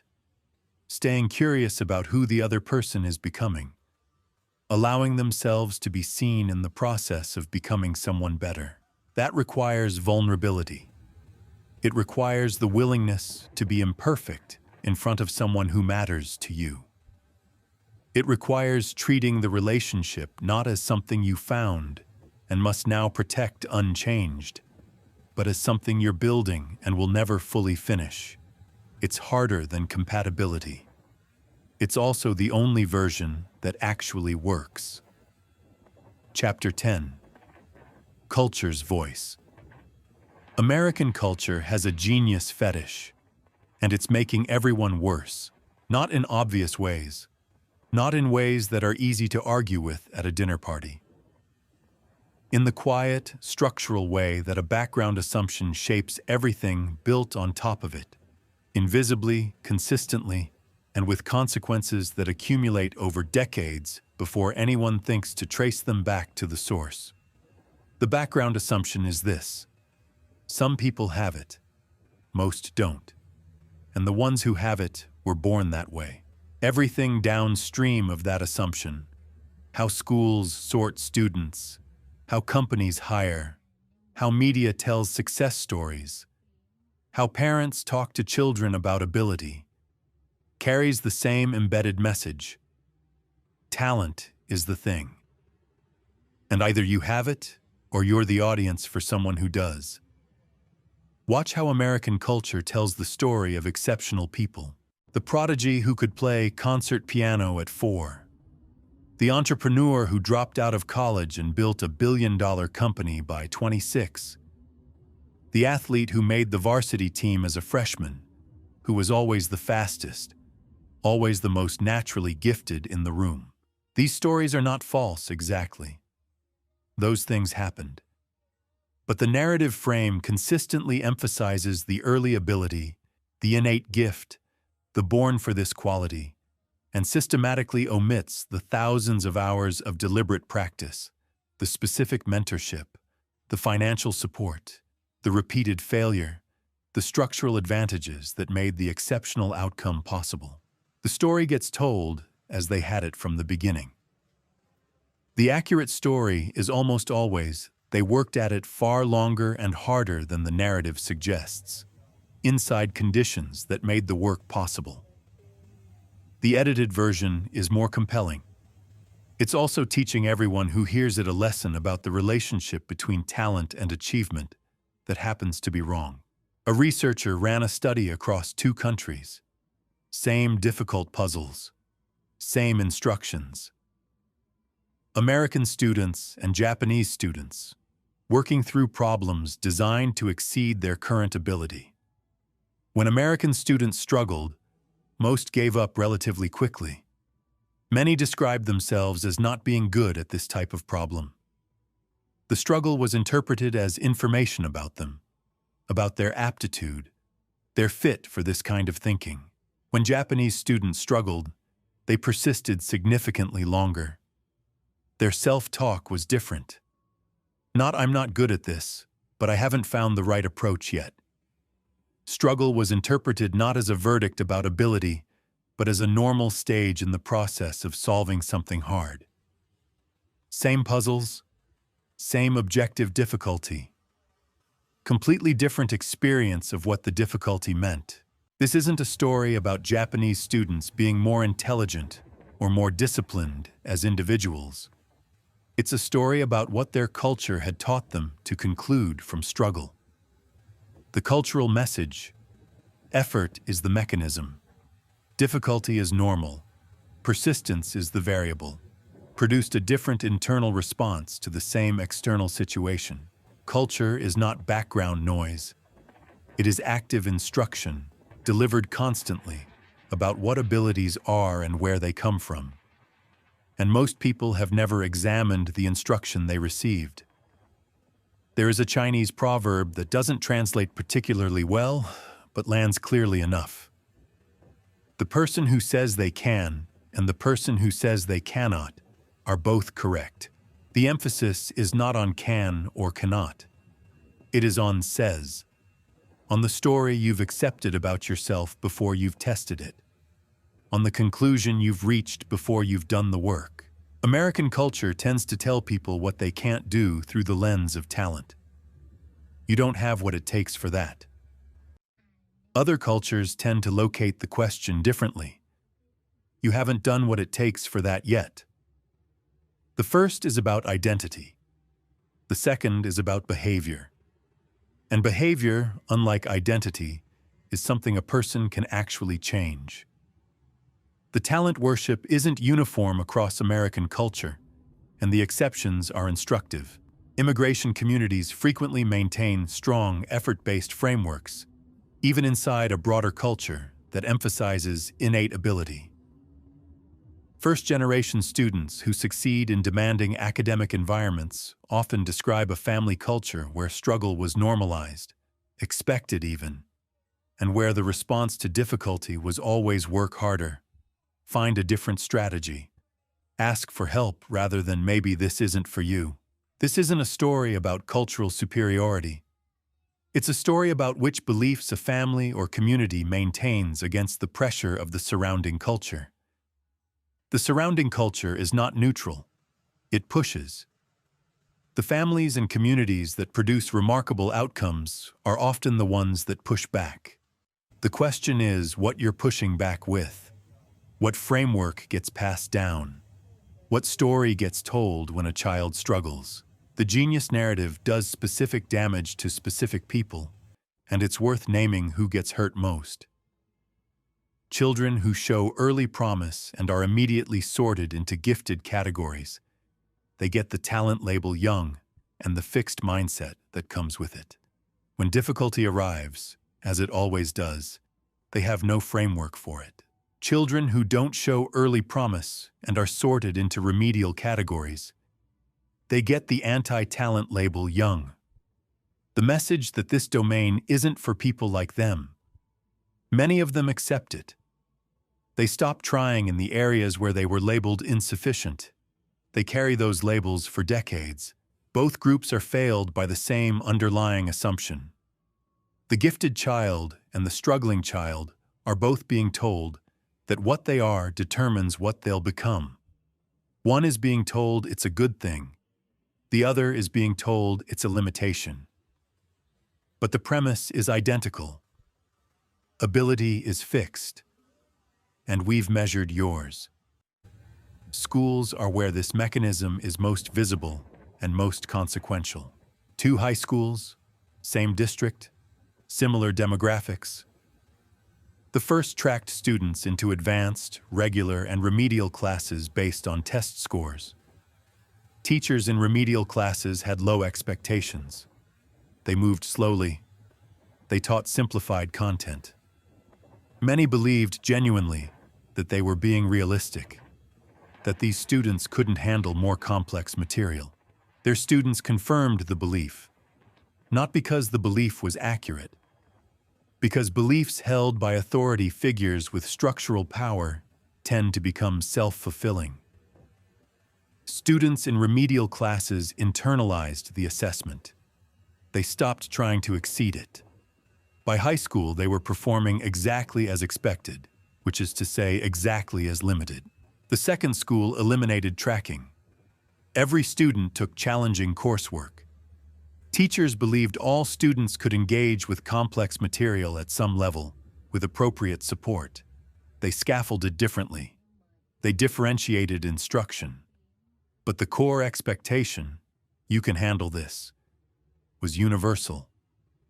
Average performance went up. Dropout rates dropped. Students who would have spent 4 years in remedial classes at the first school were completing advanced coursework at the second. Same district, similar students. The difference was a structural decision rooted in a belief about whether ability was fixed or developable. The belief preceded the outcome. It always does. What makes cultural change possible and difficult is that cultural beliefs are distributed. They're not held by one person who can be convinced. They're held by millions of people who've absorbed them without examining them, who repeat them without knowing they're doing so, who build institutions that encode them before anyone stops to question the premise. The fixed mindset is not just a personal psychology. It is a cultural architecture. Schools built to sort. Companies built to hire for pedigree. Media built to celebrate born genius. Each institution reinforces the assumption. Each assumption justifies the institution. Changing personal mindset inside that architecture is possible and important, but it requires sustained, deliberate resistance against messages that arrive from every direction, constantly wearing the clothes of common sense. The common sense of one culture, looked at from outside, is often just the unexamined belief of many people repeated until it acquired the confidence of fact. Talent is the thing. You either have it or you don't. That's not a fact. It's a story. And stories, unlike genetics, can be rewritten. Chapter 11. The Neuroscience of Not Too Late. Your brain doesn't care how old you are. It cares how hard you're working. This is not encouragement. This is neuroscience. And for a significant portion of the population, the ones who have been quietly telling themselves they're too old, too set, too far past the window for real change, it is one of the most practically useful facts available. The window didn't close. You just stopped opening it. For most of the 20th century, the scientific consensus on the adult brain was straightforward and deeply depressing. The brain developed through childhood and adolescence, reached its peak in early adulthood, and then gradually declined. Plasticity, the brain's capacity to change and reorganize, was understood as primarily a feature of youth. After a certain age, the structure was essentially fixed. New skills could be learned, but the underlying architecture was done changing. This was not a fringe belief. It was taught in medical schools. It shaped how rehabilitation after brain injury was approached, how aging was understood, how developmental windows were framed. The story was, you have a period of high plasticity, and then you don't. Then better tools arrived. Brain imaging that could observe living brains in real time, across decades, under specific conditions. And the consensus started to fall apart. Not gradually, quickly. The research on London taxi drivers became one of the most cited findings in the neuroscience of learning. Not because it was the most technically sophisticated study ever done, but because it made the point with unusual clarity.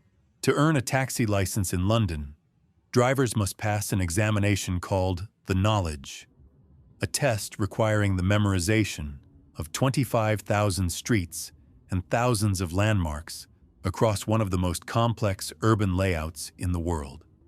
Preparation typically takes 2 to 4 years. The failure rate is significant. Researchers scanned the brains of licensed taxi drivers and compared them to a control group. The finding was structural.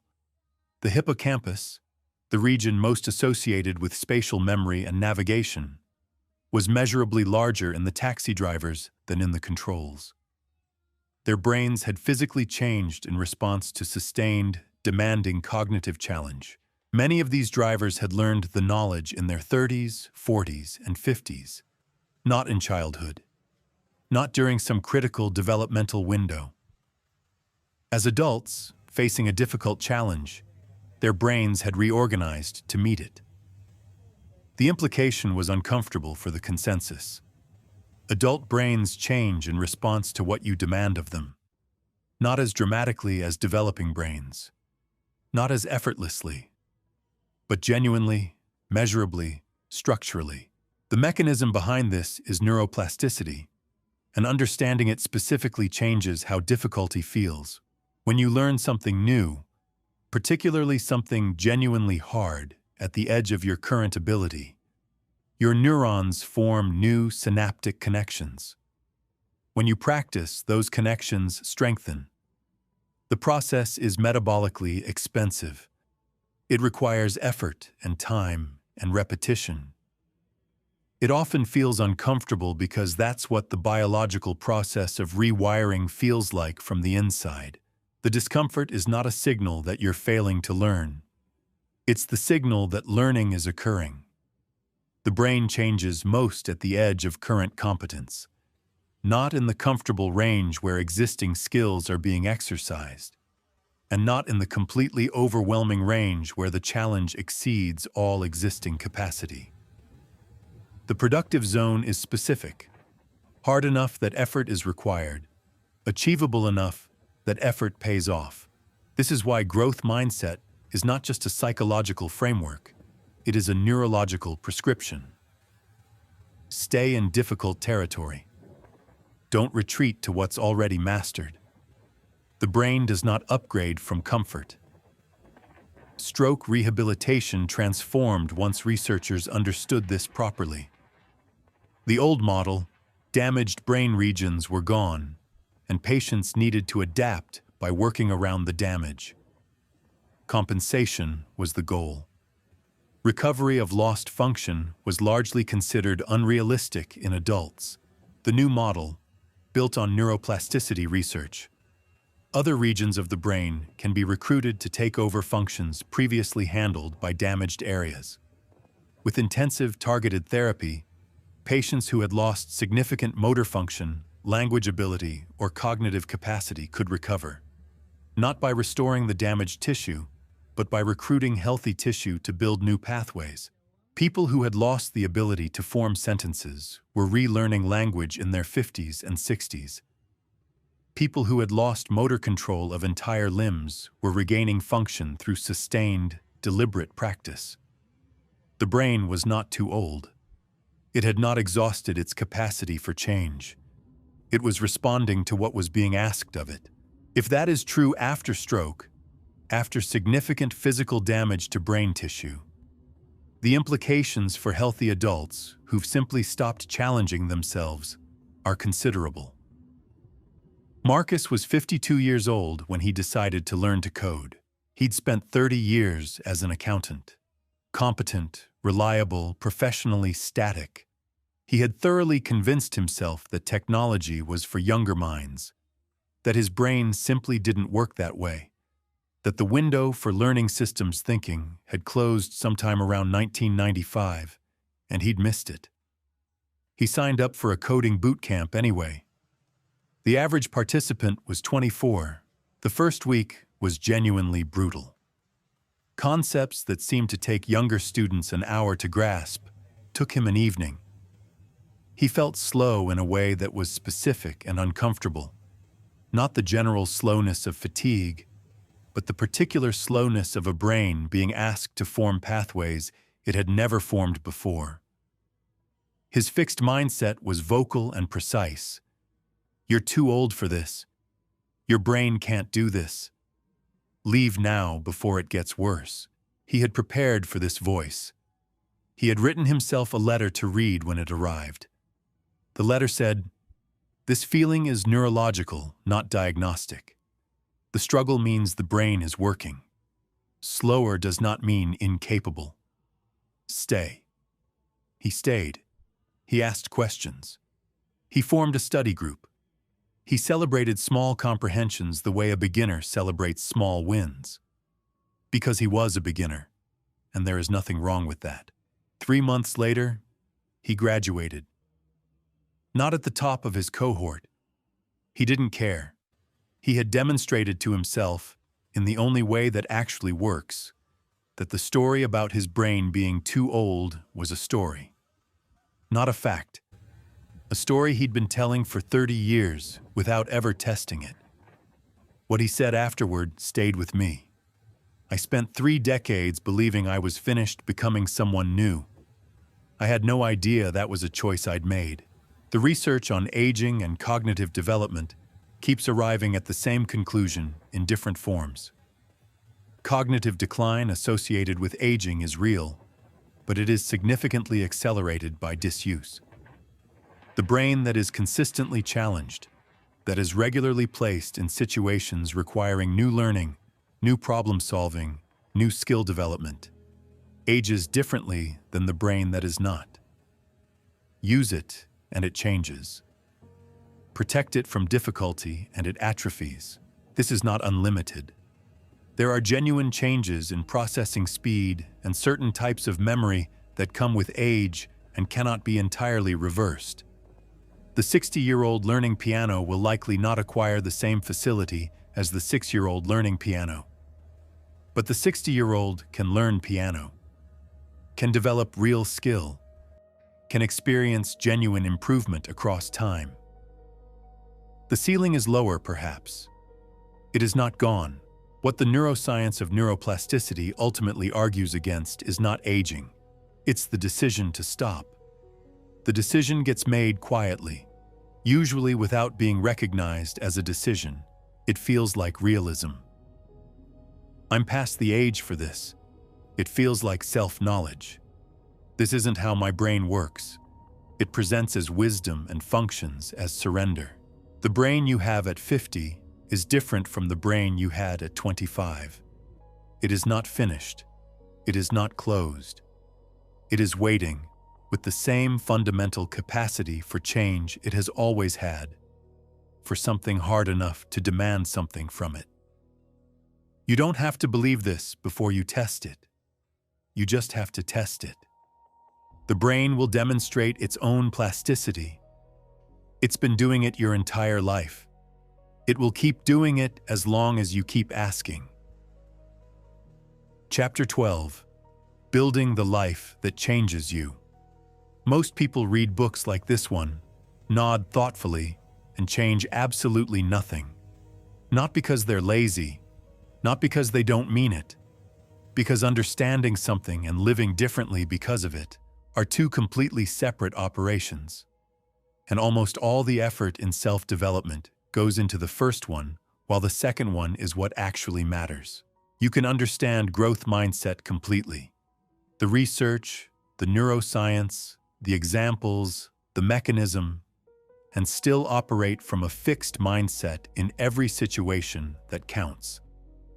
Because the fixed mindset doesn't live in your understanding. It lives in your habits, your automatic responses, the structure of your daily life, and the environments you've built around yourself that either support growth or quietly prevent it. Changing your mindset is not an insight problem. It is a design problem. Here is what doesn't work. Deciding to think differently. The decision feels real. It produces a genuine shift in mood and a temporary change in behavior. For several days, sometimes weeks, you approach challenges differently.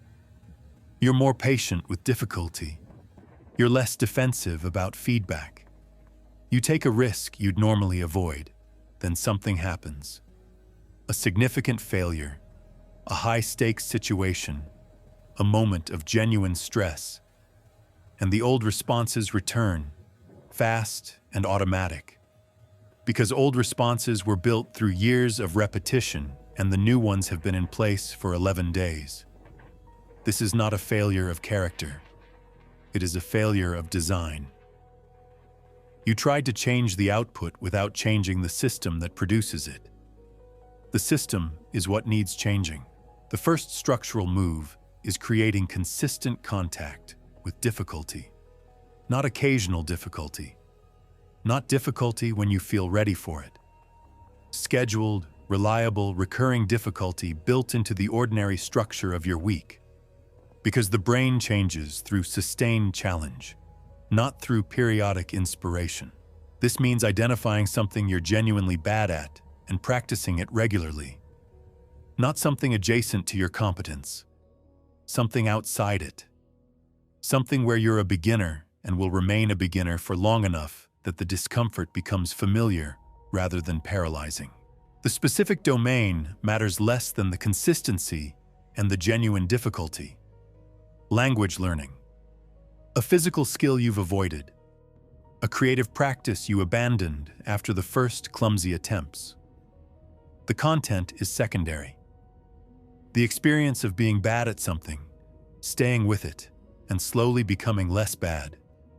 That experience is what rewires the underlying belief about what's possible. One woman I know, a lawyer, sharp and successful in her domain, spent 2 years being terrible at ceramics every Tuesday evening. She was not trying to become a ceramicist.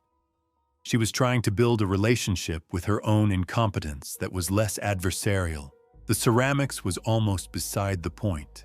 By the end of 2 years, she described her relationship with difficult cases differently. Not because her legal skills had changed, because her experience of not yet knowing had changed. She'd been a beginner long enough that beginning no longer felt like failure. The second structural move is building an environment that makes growth the default. Environment is underrated in almost every conversation about personal change because it requires more effort than deciding and less drama than a revelation. But behavior is shaped by context far more than by intention, and most people change their intentions repeatedly while leaving their context entirely unchanged. If everyone around you treats struggle as embarrassing, you will treat struggle as embarrassing regardless of what you've decided to believe about it. If your workplace punishes failure, you will avoid failure regardless of what you understand about its value. If your closest relationships reward you for staying exactly who you are, the cost of becoming someone different will be quietly extracted from those relationships every time you try. This is not an argument for leaving everyone behind when you decide to grow. It is an argument for being honest about what your environment is actually teaching you daily through the behavior it rewards and the behavior it punishes. Growth mindset environments share specific features. Mistakes are discussed openly without the discussion becoming about blame. Questions are treated as evidence of engagement rather than ignorance. Improvement is noticed and named specifically. The gap between current ability and potential ability is treated as interesting rather than shameful. If your environment has none of these features, you are swimming against a very strong current. You can do it. But you should know that's what you're doing. The third move is changing how you respond to failure in the moment, specifically the moment immediately after, when the interpretation forms. This is where most of the work lives, not in big decisions about identity or direction. In the 30 seconds after something goes wrong, when the mind reaches for meaning and the fixed mindset is ready with a verdict. The intervention is small and specific. Delay the interpretation. Not forever. Not by pretending the failure didn't happen. Just by inserting a pause between the event and the conclusion. In that pause, ask one question. Not what does this say about me? That question already has an answer waiting for it, and the answer is not useful. Ask, what specific information does this contain? The failure happened for reasons. Some of those reasons are within your control. Some aren't. The useful information lives in the ones that are. What approach didn't work? What was the gap between what you prepared and what the situation required? What would you do differently with the information you now have? These questions don't feel as natural as the verdict. The verdict arrives automatically. These questions require deliberate effort. That deliberate effort is not a sign that you're not growing. It's the mechanism of growth itself. You're training a response that will eventually become more automatic than the one it's replacing. The fourth move is seeking feedback before you feel ready for it. Most people seek feedback when they're confident enough to hear it without being destabilized, which means they seek it when they need it least. The people who develop fastest are the ones who seek it precisely when it's most uncomfortable, when the work is still rough, when the skill is still forming, when the feedback will be substantive enough to actually change what they do. This requires a specific tolerance for being seen in an incomplete state, for having your rough draft read, for showing someone the early version of something before it's protected by polish, for asking a question that reveals you don't know something you feel you should. That tolerance doesn't come naturally to most people. It's built the same way everything else is built, through repetition in low-stakes situations until it becomes available in higher-stakes ones. Find one person whose judgment you trust and whose candor you can count on. Give them your rough draft. Ask them specifically what isn't working. Listen without explaining. Take notes. Thank them. Leave before you defend yourself. Do this enough times that the receiving of honest feedback becomes familiar rather than threatening. The feedback itself will matter, but the more durable benefit is what happens to your relationship with being wrong, which over time starts to feel less like exposure and more like information. The fifth move is making your own learning visible, not for performance, not for social media, for yourself, as a form of accountability and as a deliberate practice of treating growth as the goal rather than performance as the goal. Keep a record of what you tried, what worked, what didn't, what you'll do differently. Not a highlight reel, a learning log. The failures get the same attention as the successes because the failures contain more information, and the habit of documenting them is the habit of treating them as useful rather than shameful. One team I consulted with implemented what they called Failure Fridays. Every week, in the last hour before the weekend, the team gathered and shared their most instructive failure of the week. What they tried, what happened, what they learned. The CEO went first, every time, without exception. Not to perform vulnerability, Because the culture he was trying to build required that the most senior person in the room model the behavior the least senior person would be asked to demonstrate. Within 6 months, the team's risk tolerance had changed measurably. Not because anyone had given a speech about psychological safety, because they'd spent 6 months watching each other treat failure as something worth examining rather than something worth hiding. The behavior changed the culture. The culture changed the behavior. The loop, once running, sustained itself. The sixth move is the one most people skip because it sounds too simple. Keep going past the point where it stops being comfortable, not indefinitely, not without recovery, but past the moment when the initial enthusiasm has faded and the practice has become ordinary work, and the results are still not visible, and the fixed mindset is making a very compelling case for stopping. That moment, unglamorous, unnarrated, nobody watching, is where most of the actual development happens. The gap between the people who develop significantly and the people who don't is rarely found in the quality of their initial decision or the intensity of their early effort.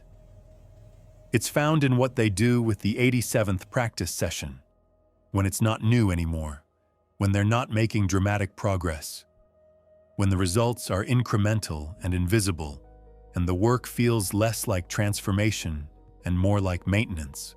The people who stay have internalized, somewhere below the level of conscious belief, that the work itself is the point.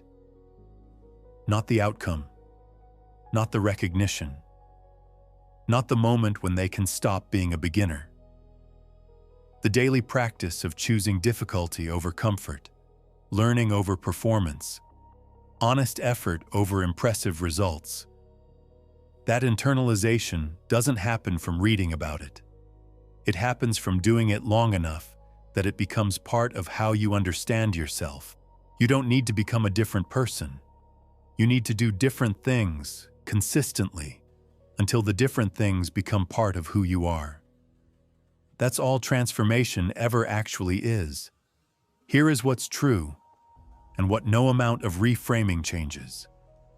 You will die having left some version of yourself unlived. Everyone does. The question is, how much of that version you left behind deliberately, because you chose other things that mattered more, and how much you left behind because a voice you inherited told you it wasn't possible, and you never thought to check. That's the only question this book was ever really asking. The research is not complicated in its conclusions. People who believe their abilities can be developed, who treat difficulty as a mechanism rather than a verdict, struggle as information rather than exposure, failure as data rather than identity, outperform people who don't. Not because they're more talented, because they stay in the game long enough for talent to become irrelevant. The brain changes. The skills develop. The ceiling, which looked fixed from a distance, turns out to have been a story about a ceiling. You've seen the mechanism now, where the fixed mindset comes from, what it does, how it protects itself, how it disguises retreat as realism. You've seen the neuroscience, that the brain remains plastic, that struggle is the condition of growth, that it is never as late as the voice says it is. You've seen the practical structure of what change actually requires. Not inspiration, design. But here is the part I want to leave you with, because it's the part that gets lost in the architecture of research and frameworks and actionable steps. Growth is uncomfortable for the entire duration. It doesn't become comfortable once you've committed to it. The discomfort changes character. It becomes familiar, even expected, but it doesn't disappear. Every new edge of your ability feels like the first edge. Every new domain where you're a beginner costs something. The people who keep growing are not the ones who found a way to make it easy. They're the ones who stopped requiring it to be. That shift from "I'll do this when it stops feeling hard" to the feeling hard is the signal I'm in the right place, is the whole thing. Everything else is detail. You don't have to believe you're capable of everything. You don't have to perform optimism or manufacture confidence you don't feel. You just have to be willing to not yet know what you're capable of, and to stay curious about that question long enough to find out. Your mindset is not your destiny. It is your current operating system. And operating systems, unlike the stories we tell about ourselves, can be updated. Start where you are, with what actually frightens you a little, with the thing you've been explaining away for longer than you can justify. Not because it will definitely work, because you don't know that it won't. And not knowing, genuinely, openly not knowing, is where everything worth becoming begins.